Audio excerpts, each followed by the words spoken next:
د لوی سپېڅلي څښتن تعالی په سپېڅلي نامه چې ډېر مهربان او رحم لرونکی دی.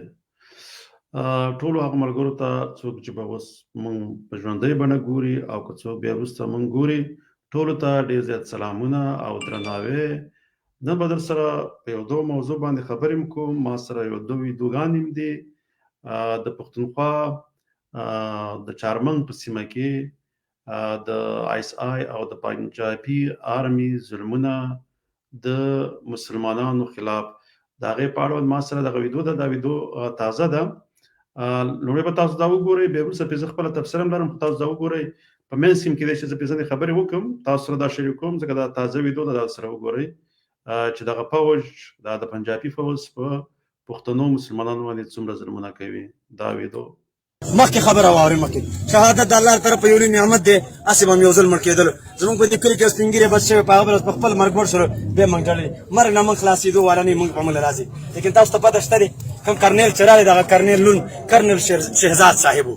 څه نوم یې؟ کرنیل شهزاد صاحب. هغه کرنیل ما ته څه وایي، ما باندې لاس واړول، ما ته وایي بیټا آپ کو ایک بات بتاؤ. ما ورته ویل څه راته وایي؟ وایي ساری سازش انډیا کې. ما ورته وویل په زړه کې مخامخ خو مې ورته نشو ویلی ځکه چې ظلم و په ورجلو باندې سارې چې کوم دی. اوس هم دا خبرې زه کومه یاد ساتئ، که زه مړ وم او چا وژلی وم ما دې چوک ته راوباسئ. ورونو دا وایي چې زما په لاس باندې کېښوستو کرنیل او هغې راته وویل چې ساری سازش انډیا کې. نو دې نه معلومېږي چې دغه کرنیل چې دا پنجابی دی. ګوره د پښتونخوا په سیمه کې پنجابی مشر راځي، د دوی په اوږو لاسونه هم دي، د کورونو یې هم راوباسي، امرونه هم به کوي. نو دې نه دا خپله معلومېږي چې پنجابی دغه ځای واکمن دی. دغه نور صحیح ده، په دغه فوج کې به ورسره ځینې پښتانه وي، اف سي کې هم پښتانه به ورسره وي، خو هغه ډېر په لاندې لیول کې دي او هغه خپله هم د پنجاب د مفاداتو او د هغوی د هغه امریت د ساتلو لپاره ورسره دي. دا خبرې واورئ ځکه دا تاسې دغه نه شي لکه لږ بیا په منځ کې دا تاسو د سلسلې خرابه نه شي. لومړی به دا خبرې واورئ، بیا پرې وروسته زه خپله خبرې به بیا په اخره کې پرې وکړم. دې سړی په دې علاقو کې پرې نه ښودلو. لیکن مخکې ته د کرنل خبره وکړم، ما ته وایي انډیا کې سازش ہے. نو ما ورته وویلې جب انڈیا وہاں سے اتنی تشریف لے کے آتی ہے، اتنا تکلیف کرتی ہے، اتنی مشقت اٹھاتی ہے، وہاں پر آ کے ایک بڑے کپتان کو کیوں نہیں مارتا؟ میرے والد صاحب تو ایک عام آدمی ہے چې زما پلار وجني، بله یو کرنیل ولې نه وجلو؟ چې زما پلار وجني یو عام سړی وجني، دا صرف او صرف دې عوامو په سترګو کې خاورې اچولې. د دې ظلم داستان به د کوم وخت بدلېږي؟ او انشاءالله دا یاد ساتئ، د ظلم په بنیاد باندې چې د کوم حکومت افغانستان کې نن هغو خلکو قربانیانې ورکړې، خپل ریاست یې قایم کړو. لیکن پاکستان کې که ته چېرته ریاست قایمول غواړې نو په خپلو وینو باندې نشي قایمولی. دا یاد ساته، دا د الله قانون دی. مرګ چې په کومه ورځ باندې راځي دا یسته دا وایي چې لکه په خپلو وینو باندې. مقصد دا دی چې دلته دا پښتانه هسې موجل کېږي او قرباني هم ورکوي او دا د پنجاب فوج بې د هغې وجني، نو په خپلو وینو باندې ولته ریاستونه نه قایمېږي. مقصد دا دی چې تاسې چې هغه خو تاسې هسې وجني، تاسې هم ټوپک راواخلئ او بیا د همدغه پنجابی ولئ چې تر څو پورې مو خپل زور ښکاره کړی نه نو هسې په دغه رقم باندې نه کېږي. دوام ورته ورکوي خبرو ته. يقيمون ساعة ولا يستأخرون. نه به یو سکند مخکې شي او نه به یو سکند وروسته شي. بېګانۍ واقع درته وایم، بېګانۍ صبر وکړه، وخت شي بېګانۍ خبره وکړه. محترمو موږ خو دا ظلمونه موږ سره شوي دي. موږ د ماسخوتن نه وروسته د کور نه بهر بند دي. موږ د ماسخوتن نه وروسته د کور نه بند دي. دې ماشوم ته بېرابر څه وکړه؟ بیا سدله دا کیمره راواړوه، دې ماشوم ته راواړوه. د الله په ذات مې قسم دې ماشومانو سهار ناشته دې ماشومانو سهار چې نه دی کړی. خبرې وایي ما د سهار لمونځ کولو لمونځ بېګا د یوې نیمې بجې پر زه د کتاب مطالعې ته ناستې وم. یوې نیمې بجې سهار لمونځ کولو اعلان وشو. تاسو په ایمان باندې ویې وایي تاتار د وخت یو ظالم قوم تېر شوی دی. تاتارو کله په مسلمانانو باندې داسې حمله کړې ده چې د شپې خبر کړي نه او د شپې پرې راغلي. سار اعلانونه وکړل، د شپې اعلانونه شروع کړل. ما والله بالله ثم تالله چې ما په دې خپلو غوږونو باندې دا الفاظ واورېدل. دا الفاظ څه پکې ویلې؟ په هغه الفاظو کې ویلې وایي تاسو ټول دې جامع مسجد ته راشئ، تاسو سره یو مشوره کوو. هسې په غدار او په دوکهباز سړي باندې څوک بې دپاره چې کوم دی اعتماد کولی شي؟ نه د دې خلکو نه یېرېږو ته خاموشه، نه چې موږ د دې خلکو نه یېرېږو. د الله په ذات مې د قسم دې خلکو نه دی، دې خلکو زما د دې خبرو خو څه پیدا نشته، خو کم از کم وبې کم دې خلکو د پیسې دپاره، دې خلکو د لوټ مار دپاره، دې خلکو د خپل ځان لپاره د غټو غټو ګاڼو دپاره دا وردي دومره بدنامه کړله قسم دې په هغه ځای کې د وردۍ والا راځي او دلته دې ماشومان ترتې پټېږي دي دومره خو د انډیا والا نه څوک ځان ته نه ساتي د امریکې د پوځ نه څوک دومره یېره نه کوي د خپل پوځ ولې د خپل عوام دومره یېرولي بیګا ماسوتن اعلانونه وکړه وایي تاسو ټول لاړ شئ سهار چې کم راوستلو یو کس به اوس خیر دی لاړ شي هغه هغه ځای کې په کټ کې پروت دی هغه ځای کې په کټ کې پروت دی ساري کسان راویستل ګاډي کې واچول زموږ زنانه راووتلې لاره کې ورته ودرېد چې څه جرم یې کړی دی اوس خو د الله بندګانو انضمام شوی دی اوس خو که حکومت والا سړی دی خو عین دی عین که ایسای والا که د خفیه ادارو والا چېرته یو سړی اوچتوي نو پیله به د هغه علاقې په تاڼه کې اف آی آر کوي ما ته یې دغه ارمي والا وکړي د بېګا چې راغلی او سهار چې راغلی دغه ارمي والا دې ما ته وکړي چې زما څه د اف آی آر راسه دی زه دا سړی اوچتوم په کوم ثبوت باندې اوچتوي هلته په بر چمرکنډ کې په کیمپ کې د دې د صوبېدار د سپي هم نه حیثیت هم نه لیکن په بر چمرکنډ کې په دې قبایلي عوام کې ته زه وکړم چې په دې بر چمرکنډ کې وړوکی اسپایي موږ د بوزو په رنګې لغتوي او موږ باندې د پاسه ظلمونه کوي وړوکی اسپایي او بله خبره ته وکړم هغه صوبېدار چې راکوز شوی او صوبېدار بیا ما ته څه ویلې او صوبېدار راته په جومات کې ویلې وایي که د نن نه بعد زما پوځي مړ شول زما په خیزه دا موږ چې مرو دا ګازرې دي دا انسانان نه دي دا الله نه دي پیدا کړي وایي که زما پوځي مړ شلو افریدی او که د بل قوم والا وایي والله العظیم زه به تاسو ټول د ښځو په رګې مې دې روډونه راوباسم دا کوم انصاف دی بیګا مسعودن یې دې راټول کړي دي دا وروسته چې دا وایي ورونه وایي دا صوبېدار چې و لکه که نه صوبېدار وایي په خپله په نورو ځایونو کې هېڅ حیثیت یې نشته دی خو په موږ باندې ظلمونه کوي نو دلته دا صوبېدار چې دی دا تقریبا کېدی چې ګل خان وي ځکه دې په خاطر باندې چې دا وایي چې دا د افریدي قوم نه و او هغوی دې ته داسې ویلي چې زموږ کوم سپایي مړ شو نو موږ به داسې وکړو داسې به وکړو دا چې دی دا لکه مخکې چې هغه کم د دې په اوږه باندې لاس یې خسری و هغه پنجابی و کرنیل و دغه بل چې دی نو داسې لکه څنګه چې به د انګریزانو په وخت کې اف سي یا دغه وخت هغه نوکرانو به د انګریزانو د حکومت د ساتلو لپاره دغه شانته پښتانه وجل او د هغې دپاره به کار کوو د مغلو په وخت کې هم ځینې پښتانه به د مغولو دپاره به جنګېدل او د هغې د تسلط او حاکمیت دپاره به کار کوو همداسې اوس هم دغه ځینې ګل خانان خپله هم دغه د پنجاب په فوج کې دي او په پښتنو باندې ظلمونه هم دوی هم هغوی ته لکه ډېر کوي ځکه دې په خاطر باندې چې ځان وفاداره پنجاب ته ښکاره کړي نه چې موږ خو نور هم ډېر وفادار یو ستاسو په خاطر باندې خپل قومین خپل ولس په دوی باندې ظلم هم کوو دوی وژنو دوی د کورونو هم شړو چې ستاسې بالادستي او ستاسې حاکمیت په دغه خاوره باندې د پښتنو په خاوره د بلوچو په خاوره باندې قایم او دایم وي نو دا هغه پښتانه دي چې دوی په پښتنو کې نه راځي نو د دوی اول خو لکه دغه ظلم باید نور پښتانه په ځان باندې قبول نه کړي او د دې خبره هم صحیح وه ځکه وایي تر څو پورې به زموږ وینه بهېږي نو د هغې نه په کار دی چې دوی هم لکه د خپل بدل اغوستلو دپاره لکه سم صحیح او پاڅون وکړي زه دا ویډیو د خلاصېږي بیا ما سره یوه بله ویډیو د هغه هم در سره شریکوم د هغې نه مخکې د سلطان شیراني ورور څخه نړۍ مننه وروره د چله چې خان شهید لکه د ټولو پښتنو مشر دی هغه د یو ګوند پورې یوازې تړاو نه لري هغه د ټولو پښتنو مشر دی د ټولو پښتنو دپاره هغې کار کوو هغې په باره کې ما ډېر ولوستل ما پې ورکوټې غوندې ویډیو هم جوړه کړې وه په بله ورځ باندې چې دې څومره تکلیفونه د پښتنو د یووالي په خاطر د پښتنو د بیدارولو په خاطر باندې تېر کړي وو ډېر عمر خپل په زندان کې تېر کړو لومړی د انګریزانو په وخت کې انګریزانو دا زنداني کړي او بیا وروسته چې کله د پنجاب بالادستي په دغه منطقې کې قایمه شوه نو بیا هغوی هم ډېره موده پورې دا په زندان کې ساتلی و همداسې د هغې هغه کومه مطبع چې وه کوم اخبار چې و هغې هم ملزت کړی و ځکه د هغې اخبار یو په هغه وخت کې یو واحد اخبار و چې د هغه چې دی لکه هغې به د پښتنو د بیدارولو دپاره کار کوو د پښتنو کوم مسایل چې وو کوم حقوق وو هغې غوښتل د پنجاب د بادار نه نو انشاءالله تعالی وروسته به زه دا ویډیو چې کله خلاصه شي دغه ویډیو بیا به وروسته نورې خبرې هم کوو په اول به دا ویډیو پوره وګورو ښځې رالي هغه دې ناست دي د موبایل تورواړو په روډ باندې ناست دي هغه دې ناست دي ښځې راووتلې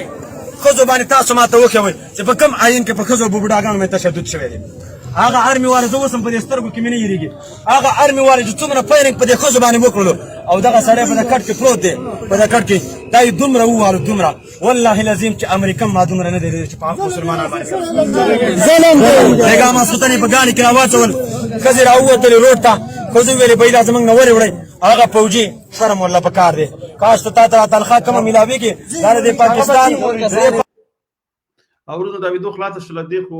ورور دا کومې خبرې چې کړې وې دا پرون راتګارې په چارمن کې دغه د فوج د پنجاب فوج بیا یو ځلې پښتانه د کورونو نه راوباسي، ظلمونه شروع کړي دي. دوی خپل پښتانه دې ته مجبوروي چې دغه پر امن زندګۍ نه لاس واخلي او په حقیقت کې ټوپک ته لاس کړي او دوی پسې راپاڅېږي. خو بیا دې کې د پښتنو هغه یووالی چې نه وي، بیا هم پښتانه پوره هغه کامیابۍ ته، هغه خپل مقصد ته نشي رسېدلی. دلته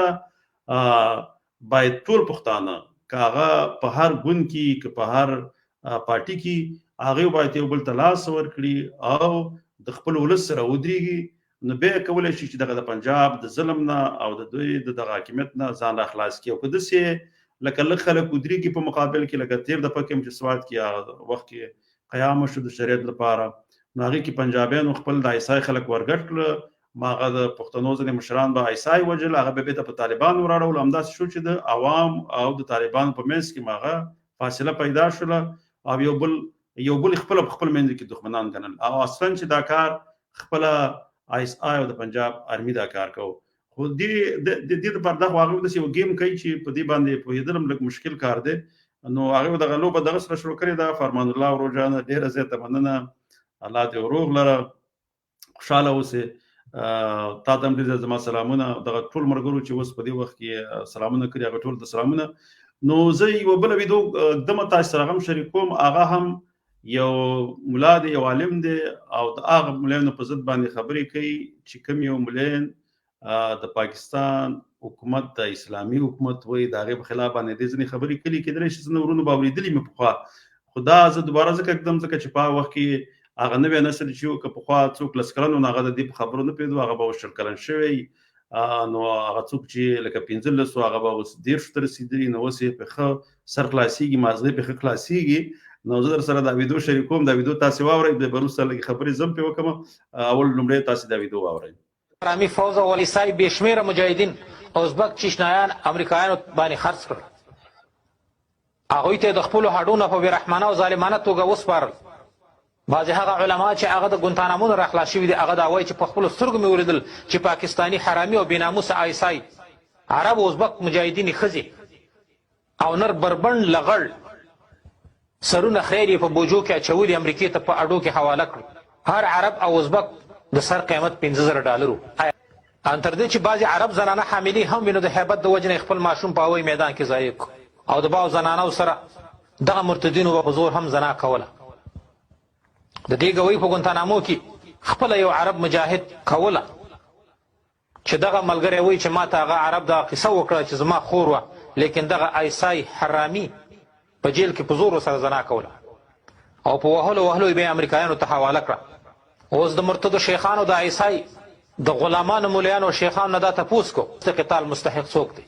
یا د عیسای حرامي اهلکار. ای بې غیرته مولیانو، اوس هم تاسو پاکستان د بقا دپاره دعاګانې کوئ. که ستاسو ښځو سره داسې عمل وشي، شاید چې بیا به د پاکستان حکومت کافر وګڼئ. لیکن برعکس د پاکستان او حرامي عیسای په جیلونو کې د اسلام او جهاد په نوم داسې تعذیب ورکوي چې قلم یې د لیکلو نه عاجز دی. د اسلام او جهاد په نوم دوی تعذیبېږي تر دې چې هغوی مرګ ته ورسوي، بیا یې په لاره کې وغورځوي یا یې شهید کړي، چې دا خبره هېڅ یو پاکستاني نه پټه نه ده. اوس دې مرتد مولا ته موږ دا وایو چې آیا جهاد د پاکستان سره اول لیکل. شپږمه وجه، د پاکستان ولد زنا حکومت په اسلام آباد کې جامع حفصه او لال مسجد وران کړل. د قرآن حافظان او حافظات یې په بمونو وسوځول. قرآنونه او دیني کتابونه یې د دغه طالبانو په وینو سره کړل. بیا یې دغه پاک دامنې طالبات چې چا یې مخونه هم نه ولیدلي، په امریکایانو باندې په اوچت قیمت باندې خرڅ کړلې چې دغه کار یې د خپلو بادارانو د خوشحالولو دپاره وکړه. لیکن الحمدلله چې دغه کار دوی ته کومه فایده ورنه کړه، چې همدې امریکایانو په بار بار پاکستاني فوجیان مردار کړل او په هغوی باندې حملې وکړلې او هغې ویشتل. دارنګه د جامع حفصې طالبان به یې بربنډول او تعذیبونه به ورکول. دوستانو، تاسو به اورېدلي چې کله کرنل امام او خواجه خالد چې د عیسای مرتدینو طالبانو ونیول، نو خواجه خالد وویل چې موږ عیسای او سیایي په لال مسجد باندې ځکه دا کار وکړو چې پاکستان کې بیا د اسلامي شریعت نوم څوک وانخلي. लाल मस्जिद के सानहा की वजह यह है कि CIA और ISI चाहती थी कि मुसलमानों को इस्लामी शरीयत का नाम लेने की ऐसी सजा दी जाए कि दोबारा फिर कभी कोई भी इस्लामी शरीयत के नफाज का नाम न ले सके। इसलिए इस तहरीक को पूरी ताकत से कुचल दिया गया और इस वाक़े में सैकड़ों बच्चे और बच्चियां शहीद हो गए और सैकड़ों अभी तक गिरफ्तार हैं। اوس پوښتنه د اسلام د ټیکهدارانو نه موږ دا کوو، ای داعیانو، تبلیغیانو صاحبانو او نور ځان ته چې داعین تاسو ویوئ، ای جمعیت جهلا اسلام، یا جمعیت شیطانی یا دا عین قرآن و سنت، موږ پوښتنه تاسو نه دا کوو چې ستاسو د تقریر په وخت کې د خولې نه زګونه رواني او د اسلام او د جهاد چغې وهئ چې جهاد کشمیر او جهاد افغانستان، آیا دغه کارونه چې ستاسو بادارانو پاکستاني حکومت وکړو هندوانو او امریکایانو کړي دي یا په ټوله نړۍ کې یو بل غټ کافر کړي دي؟ که د حرامي نطفې نه یا د لاور د ایره منډۍ نه راوړي نه نو زر به دا ووایي چې بلکل دا کار هېچا نه دی کړی سوا د پاکستان نه. البته هغه حرامین چې هغه پاکستان ته مسلمانان وایي، د پاکستان حکومت ته مسلمان وایي، د پاکستان د حکومت اهلکارو ته فوزیانو ته ملیشي او پولیس ته مسلمانان وایي، نو هغوی بیا دا خبره کوي. نو اوس د جهاد مستحق پاکستان نړۍ مرګورو نړۍ باندې دا چې دا ویډیو مرا سره وکتل په دې کې خو دې لګا د الحجاب ډیره سخته وه، خو زه خیر فرق نه کوي ځکه چې دغه د خبرې لګا حقیقت سره بیخي صحیح وي، حقیقي خبرې کړې وي، حقیقت ویلو، نو الحجاب فرق نه کوي لکه شان د دغه پکې وه خو صحیح خبرې کړې وي. نو مسله داسې ده چې لکه سړی رښتیا کله نه چې پاکستان جوړ شوی دی هغې ته منافقت کړی دی. ګوره دا دوی کله کله وایي چې موږ د اسلام په نوم جوړ شوي، نو چې یو ملک یو هیواد د اسلام په نوم باندې جوړېږي ولې د اسلامي قانون نشته، ځکه د اسلامي قانون ته ځکه نشته چې دوی دلته طبقې پیدا کړي دي. طبقې داسې دي چې که اسلامي قانون راولي خو عدل به قوي شي، ځکه بیا به دغه د غریب او د امیر په منځ کې به دومره فرق هم نه وي او فیصله چې کوم کله کېږي د محکمونو نو هغې ته هغه انصاف هغه عدل چې دی هغه ته ډېره په اسانۍ باندې رسېږي په یو اسلامي نظام کې یا اسلامي قانون کې. دوی چې کوم دغه د انګریز کوم قانون دی دلته غریب سړي ته صحیح قانون نه رسېږي، ځکه غریب سړی خو اول صحیح وکیل نشي کولی، ځکه هغه وکیلان چې په قانون باندې ډېر زیات بلد دي او د هغوی خبره ښه چلېږي هغه ډېرې زیاتې پیسې غواړي، نو هغه خو هغه دومره پیسې خو بیا لکه هغه غریب سړی نه لري، نو هغه هلته صرف انصاف هغه جګه طبقه چې ده، لوړه طبقه چې ده، سرمایهداره طبقه ده او پیسهداره طبقه ده، هغوی ته ښه انصاف راځي، غریب سړي ته هلته انصاف نه راځي. او دې عمله پاکستان نه غواړي چې لکه دغه ته یو اسلامي نظام راشي، ځکه چې دوی خو هغه رسم و رواج تقریبا د پنجاب چې دی هغه د هندو دی، هندو کې هم لکه هلته جګ ذاتونه لکه دیو چې ورته وایي نیچ ذات او جګ ذات او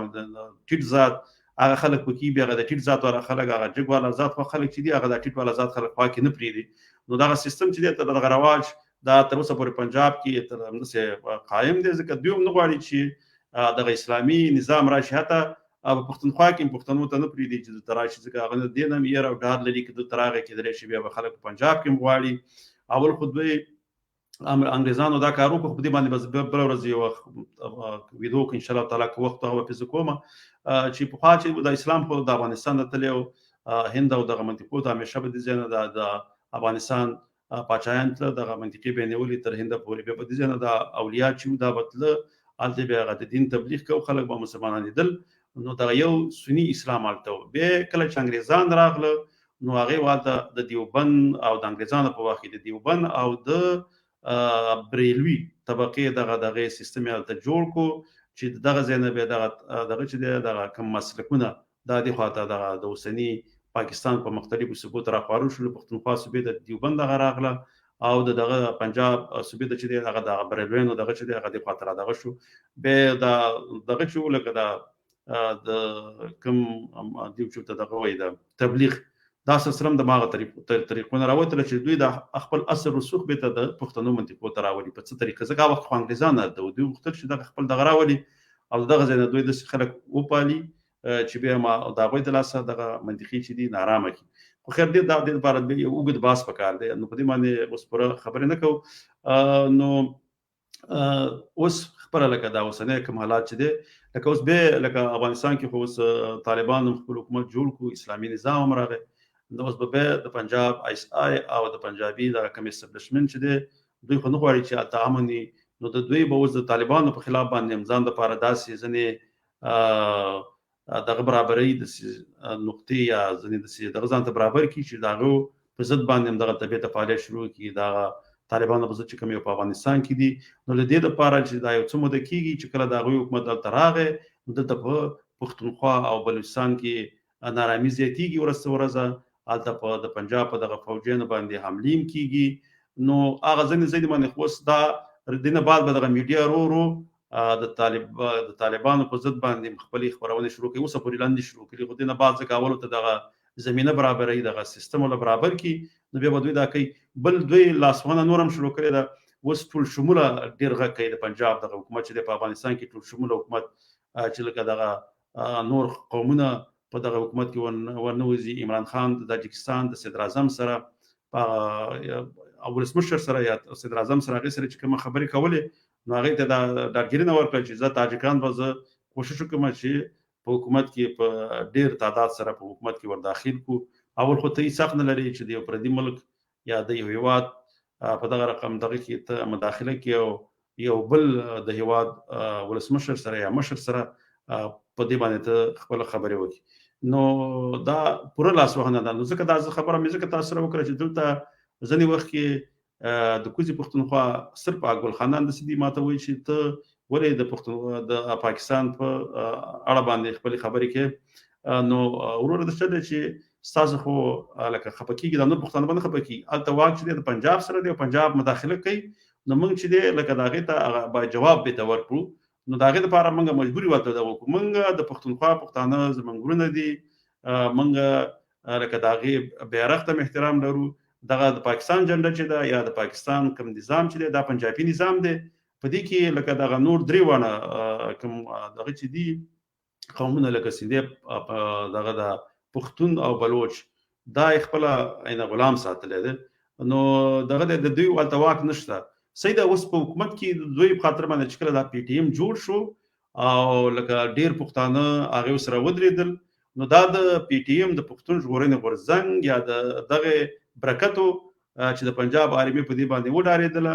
نو د دې په خاطر باندې تقریبا 12 وزیران پښتانه په مختلفو وزارتونو کې مقرر کړل چې د پنجابي میډیا د لارې به د پښتنو ته د ښکاره کړي چې تاسې دلته تعداد په دغه وزارتونو کې ډېر دی. مګر په دغه وزارتونو کې که د دې تعداد یا منسټران وي خو هغه بې واکه دي. لکه څنګه چې په هند کې یو مسلمان راولي او هغه دغه ځای دغه کې ده تاسو ته صدر وي یا ولسمشر کې نو د هغې سره خو هلته واک نه وي او نه هغه په قانون کې بدلون راوستلی شي. قانون خو به هماغه قانون دی. ما لکه څه چې دی هغه عصري نمونه ده. یا وزیر خارجه وله دغه ځای مسلمان کې کله پکې لا پښتون هم راشي د هند هم نو د هغې سره خو دا معنا نه شوله چې واک دی دغه ځای د مسلمان سره شي. نه، واک د هغه هندو سره دی ځکه هغه کومه ډانچه چې ده هغه کوم چې ده هغه داسې جوړه شوې ده چې هغه واک د ما خلکو سره هغه کومه این چې وله جوړ کړی د هغې کې تغییر نه راځي. داسې د پاکستان په دغه کې هم که ته هر څومره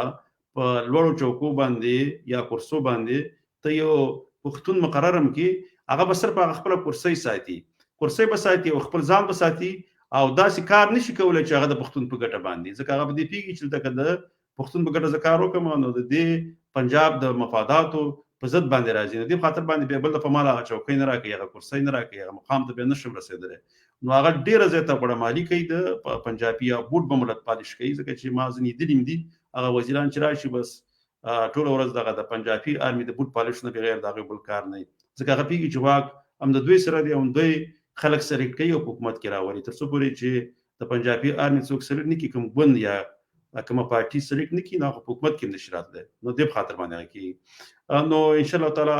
بیا ځینې د اساسي کومنټونه زه وګورم دې کې چې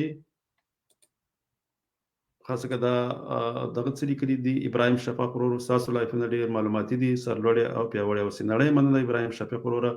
ډېره زیاته مننه. بس چې تاسې پروګرام ګورئ نو بیا زه به ستاسو دپاره انشاءالله تعالی پروګرام کوم. که ډېر لږ خلک هم کوزه پښتونخوا کې بېرته هغه شعوري پښتانه شي دا زموږ دپاره ډېره یوه لویه خبره ده. د هغې دپاره موږ کار کوو ځکه چې دلته دی چاته صرف یوازې یو خو د پنجاب میډیا ده بلې پنجاب نصاب دی هغې بیا برین واش شوي دي هغه په دې شي باندې ملامت هم نه دي د خپل تاریخ نه د خپلو پښتنو نه لرې پاتې دي. نو بیا ځکه او بل هغه ځینې مفادات د انسان داسې چې هغې سره جوړ شوي دي نو هغه نه کېږي یا څوک هلته کار کوي ځکه ما اقتصادي ځینې شیونه هم داسې دي. نو په کار دا ده چې وکړه دوی کې هغه خپله پښتونولي احساس بیداره شي بیا جنګ ته هم ضرورت نشته ډېر په اسانۍ باندې بیا کولی شي چې پښتانه سره یو شي. نو هغه انشاءالله تعالی اول د دوی سره کار کول پکار دي. نو هغه هر پښتون ته پکار دی چې د بل پښتون ته لاس ورکړي هغه صحیح د حالاتو څخه خبر کړي. نو ستا څخه نړۍ مننه یو ځل بیا هم څنګه دا څه لیکلي دي. ها دا ورور یو دغه لیکلی دی وایي موږ هر جنډه او هر بیرغ ته احترام لرو خو نشو موندلی چې فیض حمید په راتګ کې زما بیرغ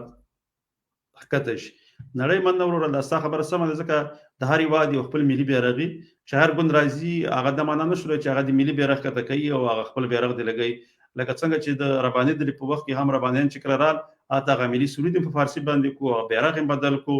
داسې چې کله د ترکي د حکومت راغی هغه هم هغه بیرغ بدل کړو نو د افغانستان دا یوه سلسله همداسې را روانه ده دغه سلسله باید نور د پای ټکی کې افسری شي او د ملي بیرغ نور باید هغې کې تبدیلي او یا بدلونونه پکې را نه شي هر ګوند چې راځي هغه د خپل بیرغ دغه د ملي د بیرغ خوا کې لګوي ځکه دا خبره دا موږ هر وخت په دې باندې رڼا ماچو ځکه د هر ملک باید یا د هر هېواد ما خپل بیرغ یا باید دایمي او ملي سرود مې دایمي پاتې شي دا چې هر څوک راځي او دې کې تغییرات یا بدلونونه پکې راولي دا هېڅ ښه کار نه دی نو زه به انشاءالله تعالی بله ورځ به دا ځینې کومنټونه به دلته ولولم که بیا پکې کوم یو دغه شو غازي عبدالله ورور همیشه موږ سره یو ډېر ښه کومنټونه کوي همیشه زه به چې کله پروګرام خلاص شي زه ول همیشه لولم نړۍ مننه وروره نو اوس یې ښکاره کولی نه شم ځکه هلته وخت هم کم دی زما هم ځینې کارونه دي